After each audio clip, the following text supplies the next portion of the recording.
ओम शांति। 12 जनवरी 2023 बाबा के महावाक्य। मीठे बच्चे, बाप उस्ताद ने तुम्हें मनुष्य से देवता बनने का हुनर सिखलाया है। तुम फिर श्रीमत पर औरों को भी देवता बनाने की सेवा करो। प्रश्न: अभी तुम बच्चे कौन सा श्रेष्ठ कर्म करते हो जिसका रिवाज भक्ति में भी चला आता है? उत्तर: तुम अभी श्रीमत पर अपना तन मन धन, भारत तो क्या विश्व के कल्याण अर्थ अर्पण करते हो। इसी का रिवाज भक्ति में मनुष्य ईश्वर अर्थ दान करते हैं। उन्हें फिर उसके बदले दूसरे जन्म में राजाई घर में जन्म मिलता है। और तुम बच्चे संगम पर बाप के मददगार बनते हो तो मनुष्य से देवता बन जाते हो। गीत तूने रात गवाई। ओम शांति। बाप बच्चों को समझाते हैं। जब बच्चे समझते हैं तब फिर औरों को समझाते हैं। नहीं समझते तो औरों को समझा नहीं सकते। अगर खुद समझते औरों को समझा नहीं सकते तो गोया कुछ भी नहीं समझते। कोई हुनर सीखता है तो उसको फैलाता है। यह हुनर तो बाप उस्ताद से सीखा जाता है कि मनुष्य से देवता कैसे बनाया जाए। देवताएं जिनके चित्र भी हैं मनुष्य को देवता बनाते हैं तो गोया वह देवता अभी नहीं है। देवताओं के गुण गाए जाते हैं। सर्वगुण संपन्न यहाँ कोई मनुष्य के तो ऐसे गुण नहीं गाए जाते। मनुष्य मंदिर में जाकर देवताओं के गुण गाते हैं। भल पवित्र तो सन्यासी भी हैं, परंतु मनुष्य उन्हों के ऐसे गुण नहीं गाते। वो सन्यासी तो शास्त्र आदि भी सुनाते हैं। देवताओं ने तो कुछ नहीं सुनाया है। वह तो प्रारब्ध भोगते हैं। अगले जन्म में पुरुषार्थ कर मनुष्य से देवता बने थे। अभी कोई में भी देवताओं जैसे गुण नहीं हैं। जहाँ गुण नहीं वहाँ जरूर अवगुण हैं। सतयुग में इसी भारत में यथा राजा रानी तथा प्रजा सर्वगुण संपन्न थे। उनमें सभी गुण थे। उन देवताओं के ही गुण गाए जाते हैं। उस समय और धर्म थे नहीं। गुण वाले देवताएं थे सतयुग में और अवगुण वाले मनुष्य हैं कलयुग में। अब ऐसे अवगुण वाले मनुष्य को देवता कौन बनावे? गाया भी हुआ है मनुष्य से देवता। यह महिमा तो है परमपिता परमात्मा की। है तो देवताएं भी मनुष्य, परंतु उनमें गुण हैं, उनमें अवगुण हैं। गुण प्राप्त होते हैं बाप से, जिसको सतगुरु भी कहते हैं। अवगुण प्राप्त होते हैं माया रावण से। इतने गुणवान फिर अवगुणी कैसे बनते हैं? सर्वगुण संपन्न और फिर सर्व अवगुण संपन्न कौन बनाते हैं? यह तुम बच्चे जानते हो। गाते भी हैं, मुझ निर्गुण हारे में कोई गुण नहीं। देवताओं के कितने गुण गाते हैं, इस समय तो वो गुण किसी में नहीं है। खान पान आदि कितना गंदा है। देवताएं हैं वैष्णव संप्रदाय और इस समय के मनुष्य हैं रावण संप्रदाय। खान पान कितना बदल गया है। सिर्फ ड्रेस को नहीं देखना है, देखा जाता है खान पान और विकारीपन को। बाप खुद कहते हैं मुझे भारत में ही आना पड़ता है। ब्रह्मा मुख वंशावली ब्राह्मण ब्राह्मणियों द्वारा स्थापना कराता हूँ। यह ब्राह्मणों का यज्ञ है ना। वह विकारी ब्राह्मण कुख वंशावली, ये हैं मुख वंशावली। बहुत फर्क है। वो साहूकार लोग जो यज्ञ रचते हैं, उसमें जिस्मानी ब्राह्मण होते हैं। ये है बेहद का बाप। साहूकारों से साहूकार, राजाओं का राजा। साहूकारों का साहूकार क्यों कहा जाता है? क्योंकि साहूकार भी कहते हैं हमको ईश्वर ने धन दिया है। ईश्वर अर्थ दान करते हैं तो दूसरे जन्म में धनवान बनते हैं। इस समय तुम शिव बाबा को सब कुछ तन मन धन अर्पण करते हो तो कितना ऊंच पद पाते हो। तुम श्रीमत पर इतने ऊंच कर्म सीखते हो तो तुमको जरूर फल मिलना चाहिए। तन मन धन अर्पण करते हो, वह भी ईश्वर अर्थ करते हैं, कोई के थ्रू। यह रिवाज भारत में ही है तो बाप तुमको बहुत अच्छे कर्म सिखलाते हैं। तुम यह कर्तव्य सिर्फ भारत तो क्या, परंतु सारी दुनिया के कल्याण अर्थ करते हो तो उसका एवजा मिलता है मनुष्य से देवता बनने का।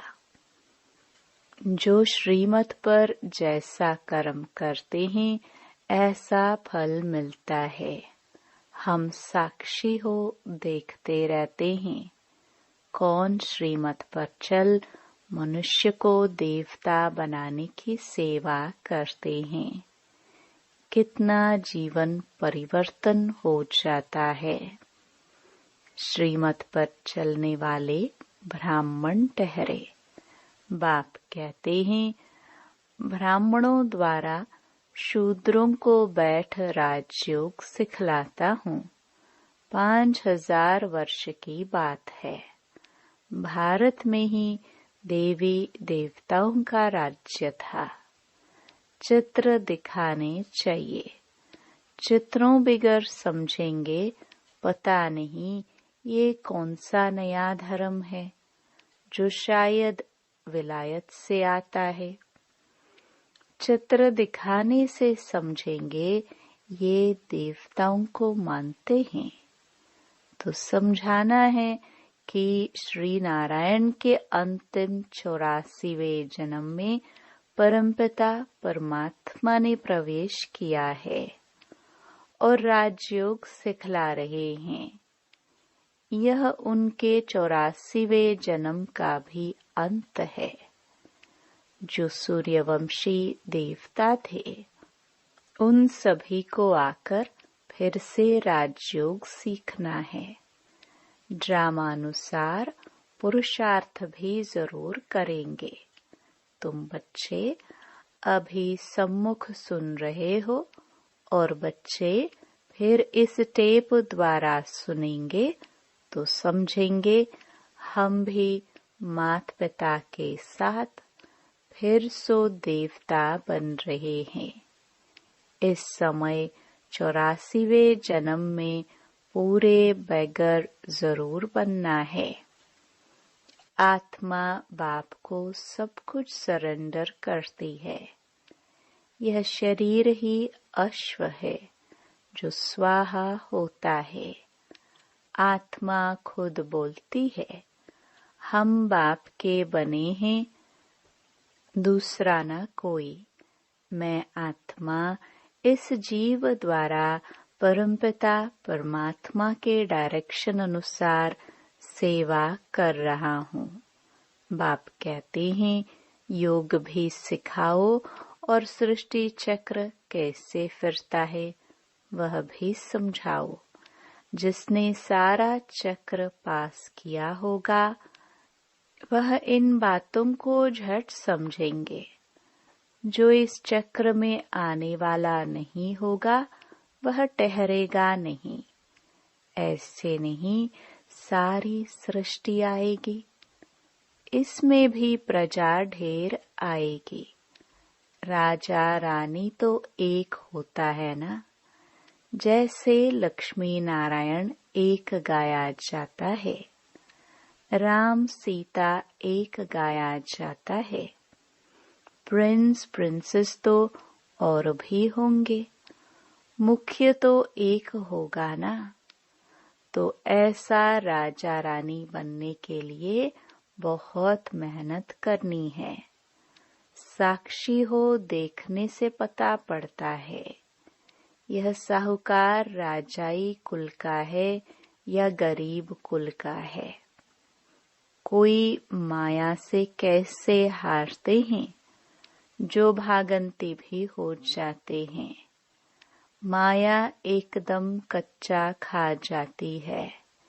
इसलिए बाबा पूछते हैं, राजी खुशी हो? माया के थप्पड़ से बेहोश व बीमार तो नहीं पड़ते हो? ऐसे कोई बीमार हो पड़ते हैं, फिर बच्चे उनके पास जाते हैं, ज्ञान योग की संजीवनी बूटी देकर सुरजित कर देते हैं। ज्ञान और योग में न रहने कारण माया एकदम कला काया चट कर देती है। श्रीमत छोड़ मनमत पर चल पड़ते हैं। माया एकदम बेहोश कर देती है। वास्तव में संजीवनी बूटी यह ज्ञान की है। इसमें माया की बेहोशी उतर जाती है। यह बातें सभी इस समय की हैं। सीताएं भी तुम हो। राम आकर माया रावण से तुमको छुड़ाते हैं, जैसे बच्चों को सिंध में छुड़ाया। रावण लोग फिर चुरा ले जाते थे। अभी तुमको फिर माया के चंबे से सबको छुड़ाना है। बाबा को तो तरस पड़ता है। देखते हैं कैसे माया थप्पड़ लगाए बच्चों की बुद्धि ही एकदम फिरा देती है। राम से बुद्धि फेर रावण की तरफ कर देती है। जैसे एक खिलौना होता है, एक तरफ राम एक तरफ रावण। इसको कहा जाता है आश्चर्यवत बाप का बनंती फिर रावण का बनंती। माया बड़ी दुस्तर है। चूहे मुहाफिक काट कर खाना खराब कर देती हैं। इसलिए श्रीमत कभी छोड़नी नहीं है। कठिन चढ़ाई है ना। अपनी मत माना रावण की मत। उस पर चले तो बहुत घुटका खाएंगे। बहुत बदनामी कराते हैं। ऐसे सभी सेंटर्स पर हैं। नुकसान फिर भी अपना करते हैं। सर्विस करने वाले रूप बसंत छिपे नहीं रहते। दैवी राजधानी स्थापन हो रही है। इसमें सभी अपना अपना पार्ट जरूर बजाएंगे। दौड़ी लगाएंगे तो अपना कल्याण करेंगे। कल्याण भी एकदम स्वर्ग का मालिक। जैसे माँ बाप तख्त नशीन होते हैं तो बच्चों को भी होना है। बाप को फॉलो करना है, नहीं तो अपना पद कम कर देंगे। बाबा ने यह चित्र कोई रखने लिए नहीं बनाए हैं। इनसे बहुत सर्विस करनी है। बड़े बड़े साहूकार लोग लक्ष्मी नारायण का मंदिर बनवाते हैं, परंतु यह किसको पता नहीं है कि यह कब आए। इन्होंने भारत को कैसे सुखी बनाया, जो सभी उन्हों को याद करते हैं। तुम जानते हो कि मंदिर होना चाहिए एक दिल वाला का। यह एक ही काफी है। लक्ष्मी नारायण के मंदिर से भी क्या होगा? वह कोई कल्याणकारी नहीं है। शिव का मंदिर बनाते हैं, वह भी अर्थ रहित। उनका ऑक्यूपेशन तो जानते ही नहीं। मंदिर बनावे, ऑक्यूपेशन को ना जाने तो क्या कहेंगे? जब स्वर्ग में देवताएं हैं तो मंदिर होते नहीं। जो मंदिर बनाते हैं उन्होंने पूछना चाहिए, लक्ष्मी नारायण कब आए थे? उन्होंने क्या सुख दिया था? कुछ समझा नहीं सकते। इससे सिद्ध है कि जिनमें अवगुण है वह गुणवान के मंदिर बनाते हैं। तो बच्चों को बहुत सर्विस का शौक होना चाहिए। बाबा को सर्विस का बहुत शौक है, तब तो ऐसे ऐसे चित्र बनवाते हैं। भल चित्र शिव बाबा बनवाते हैं, परंतु बुद्धि दोनों की चलती है। अच्छा, मीठे मीठे सिखिल दे बच्चों प्रति माता पिता बाप दादा का याद प्यार और गुड मॉर्निंग। रूहानी बाप की रूहानी बच्चों को नमस्ते। रात्रि क्लास 28 जून 1968। यहाँ सभी बैठे हैं, समझते हैं कि हम आत्माएं हैं। बाप बैठा है। आत्म अभिमानी हो बैठना, इसको कहा जाता है। सभी ऐसे नहीं बैठे हैं कि हम आत्मा हैं, बाबा के सामने बैठे हैं। अब बाबा ने याद दिलाया है तो स्मृति आएंगी, अटेंशन देंगे। ऐसे बहुत हैं जिनकी बुद्धि बाहर भागती है। यहाँ बैठे भी जैसे कि कान बंद है।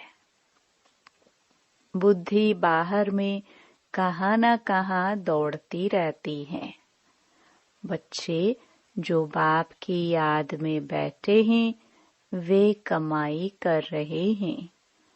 बहुतों का बुद्धि योग बाहर में रहता है, वह जैसे कि यात्रा में नहीं है। टाइम वेस्ट होता है। बाप को देखने से भी बाबा याद पड़ेगा। नंबरवार पुरुषार्थ अनुसार तो है ही। कोई कोई को पक्की आदत पड़ जाती है। हम आत्मा हैं, शरीर नहीं है। बाप नॉलेजफुल है तो बच्चों को भी नॉलेज आ जाती है। अभी वापस जाना है। चक्र पूरा होता है, अभी पुरुषार्थ करना है। बहुत गई, थोड़ी रही। इम्तिहान के दिनों में फिर बहुत पुरुषार्थ करने लग पड़ेंगे। समझेंगे अगर हम पुरुषार्थ नहीं करेंगे तो नापास हो जाएंगे। पद भी बहुत कम हो जाएगा। बच्चों का पुरुषार्थ तो चलता ही रहता है। देह अभिमान कारण विकर्म होंगे। इसका 100 गुना दंड हो जाएगा, क्योंकि हमारी निंदा कराते हैं। ऐसा कर्म नहीं करना चाहिए जो बाप का नाम बदनाम हो। इसलिए गाते हैं, सतगुरु के निंदक ठौर न पावे। ठौर माना बादशाही। पढ़ाने वाला भी बाप है। और कहाँ भी सत्संग में एम ऑब्जेक्ट नहीं है। यहाँ है हमारा राजयोग। और कोई ऐसे मुख से कुछ कह ना सके कि हम राजयोग सिखलाते हैं। वह तो समझते हैं शांति में ही सुख है। वहाँ तो न दुख न सुख की बात है। शांति ही शांति है। फिर समझा जाता है इनकी तकदीर में कम है। सभी से तकदीर ऊंची उनकी है जो पहले से पाठ बजाते हैं। वहाँ उनको यह ज्ञान नहीं रहता। वहाँ संकल्प ही नहीं चलेगा। बच्चे जानते हैं हम सभी अवतार लेते हैं। भिन्न भिन्न नाम रूप में आते हैं। ये ड्रामा है ना। हम आत्माएं शरीर धारण कर इसमें पाठ बजाती हैं। वो सारा राज बाप बैठ समझाते हैं। तुम बच्चों को अंदर में अतीन्द्रिय सुख रहता है। अंदर में खुशी रहती है। कहेंगे यह देही अभिमानी है। बाप समझाते भी हैं तुम स्टूडेंट हो। जानते हो हम देवता स्वर्ग के मालिक बनने वाले हैं।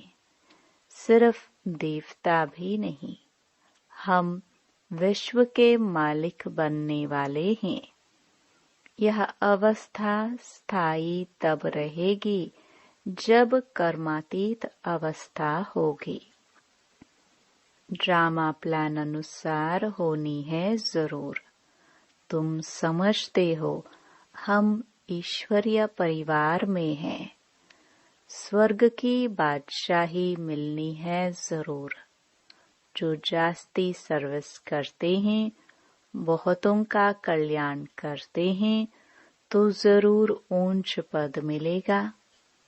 बाबा ने समझाया है ये योग की बैठक यहाँ हो सकती है। बाहर सेंटर पर ऐसे नहीं हो सकती है। 4 बजे आना, निष्ठा में बैठना, वहाँ कैसे हो सकता है? नहीं, सेंटर में रहने वाले भल बैठे। बाहर वाले को भूले चुके भी कहना नहीं है। समय ऐसा नहीं है। ये यहाँ ठीक है, घर में ही बैठे हैं, वहाँ तो बाहर से आना पड़ता है। यह सिर्फ यहाँ के लिए है। बुद्धि में ज्ञान धारण होना चाहिए। हम आत्मा हैं, उनका यह अकाल तख्त है। टेव आदत पड़ जानी चाहिए। हम भाई भाई हैं, भाई से हम बात करते हैं।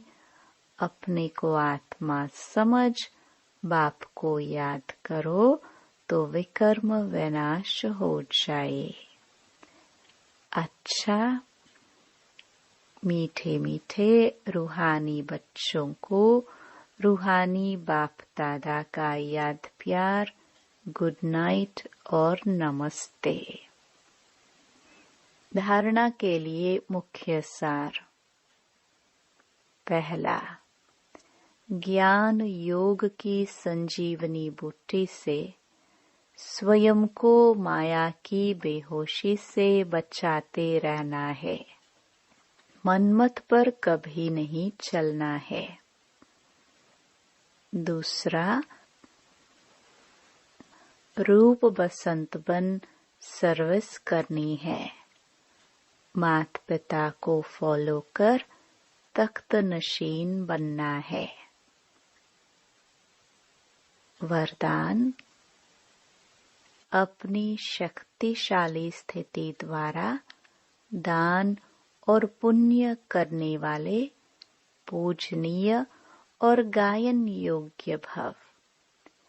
अंतिम समय में जब कमजोर आत्माएं आप संपूर्ण आत्माओं द्वारा प्राप्ति का थोड़ा भी अनुभव करेंगी, तो यही अंतिम अनुभव के संस्कार लेकर आधा कल्प के लिए अपने घर में विश्रामी होंगी और फिर द्वापर में भक्त बन आपका पूजन और गायन करेंगी।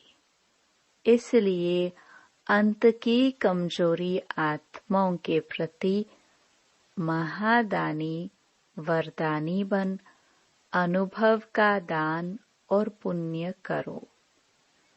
यह सेकंड का शक्तिशाली स्थिति द्वारा किया हुआ दान और पुण्य आधा कल्प के लिए पूजनीय और गायन योग्य बना देगा।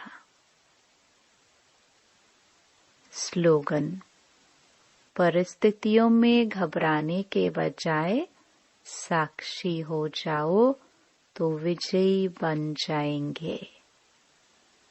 ओम शांति।